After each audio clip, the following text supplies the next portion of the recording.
আসসালামু আলাইকুম। শীতের এই পরন্ত দুপুরে আমাদের এই নতুন ব্লগে আপনাদের সবাইকে স্বাগতম। তো এই মুহূর্তে আমি রয়েছি ঢাকা বিশ্ববিদ্যালয় এলাকায়। তো আজকে আমার প্ল্যান হচ্ছে বাইকে করে ঢাকা বিশ্ববিদ্যালয়টাকে দেখব। তো একটু আমি জানিয়ে রাখি, আমি ঢাকা বিশ্ববিদ্যালয়ের একজন সাবেক শিক্ষার্থী।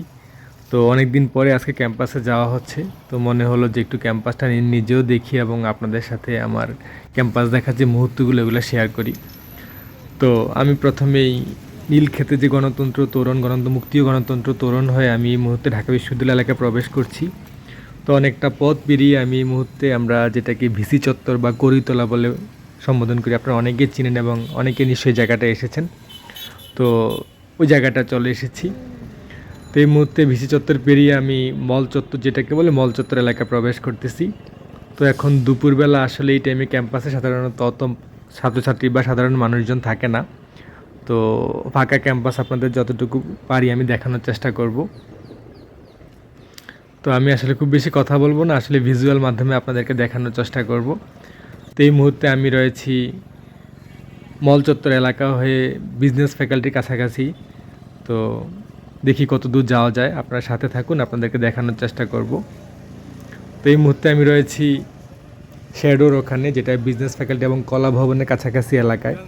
তো ঢাকা বিশ্ববিদ্যালয় খুবই ব্যস্ততম একটা জায়গা। শিক্ষার্থীরা ক্লাস শেষে বা ক্লাসের ফাঁকে এখানে আড্ডা দিয়ে থাকে। এখানে খুব ভালো খাবার পাওয়া যায়, বিশেষ করে কম দামে খাবার পাওয়া যায়। তাছাড়া এখানে এই জায়গায় লাইব্রেরি রয়েছে, তো স্টুডেন্টরা ফটোকপি থেকে শুরু করে যাবতীয় কাজগুলো এখানে করে। তো আমি শ্যাডো হয়ে এই মুহূর্তে কলা ভবনের কাছাকাছি চলে আসছি। আপনারা সামনে দেখতে পাচ্ছেন যে সেই বিখ্যাত ভাস্কর্য, অপরাজেয় বাংলা বলে পরিচিত। তো ঢাকা বিশ্ববিদ্যালয় কলা ভবনের সামনে যেটা অবস্থিত, খুবই সুন্দর জায়গা। ঢাকা বিশ্ববিদ্যালয় কলা ভবনের সামনে সবচেয়ে সুন্দর দিক হচ্ছে এই জায়গাটাতে প্রচুর গাছপালা রয়েছে। তো দুপুরবেলা হলো ক্যাম্পাস যেহেতু খোলা, যার ফলে মোটামুটি আমি ধারণা করেছিলাম খুব বেশি শিক্ষার্থী নেই, তবুও দেখতে পাচ্ছি কলা ভবন এলাকায় প্রচুর শিক্ষার্থী রয়েছে।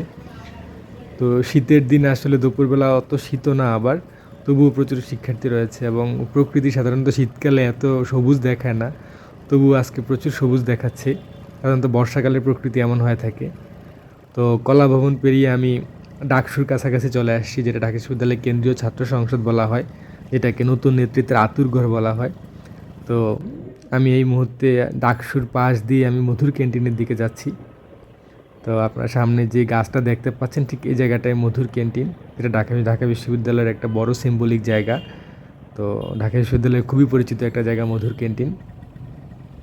সামনে যে বিল্ডিংটা দেখতে পাচ্ছেন ওইটাই হচ্ছে মধুর ক্যান্টিন। তো এখানে অনেক সুস্বাদু খাবার পাওয়া যায় এবং কম দামে অনেক ভালো ভালো খাবার পাওয়া যায়। আর এটা যেটা দেখতে পাচ্ছেন, এটা হচ্ছে IBA, institute of business administration.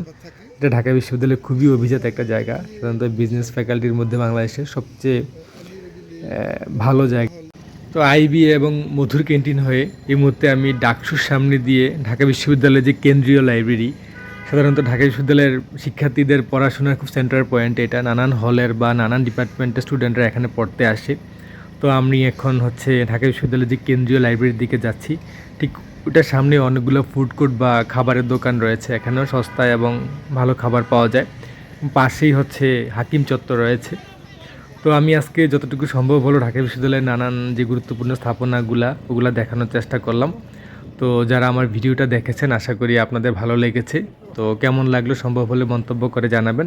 আর আমাদের ভিডিও যদি ভালো লেগে থাকে তাহলে সাবস্ক্রাইব করে আমাদের চ্যানেলটির সাথে থাকবেন, আমাদেরকে উৎসাহিত করবেন ভবিষ্যতে যাতে আমরা আপনাদের জন্য নতুন কোনো ভিডিও দিতে পারি। তো সবাইকে অনেক অনেক ধন্যবাদ, সবাই ভালো থাকুন, আল্লাহ হাফেজ।